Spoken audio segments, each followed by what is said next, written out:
আল্লাহ তাআলা কোরআনে কারিমে বলছেন বাল তুসিরুনাল হায়াতাদ দুনিয়া ওয়াল আখিরাতু খায়রুন ওয়া আবকা। ও মানুষেরা শোনো, বরঞ্চ তোমরা দুনিয়ার এই জীবনটাকে বেশি গুরুত্ব দাও, দুনিয়ার জীবনটাকে বেশি প্রাধান্য দাও।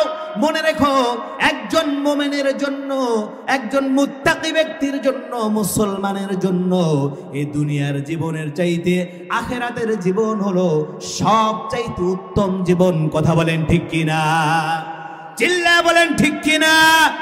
সুতরাং দুনিয়ার প্রেমে মগ্ন হয়ে যেও না।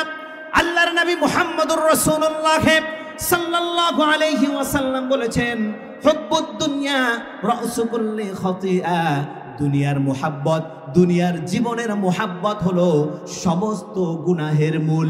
সুতরাং দুনিয়ার জীবনকে বেশি ভালোবেসো না, দুনিয়াতে বেশি থাকতে চেও না, দুনিয়াতে আরাম আয়েশ করতে চেও না। দুনিয়ার জীবনটাকে কষ্ট ক্লেশের সাথে কাটিয়ে দাও। আখিরাতের জীবন তোমার জন্য মহা সুখ শান্তি অপেক্ষা করছে।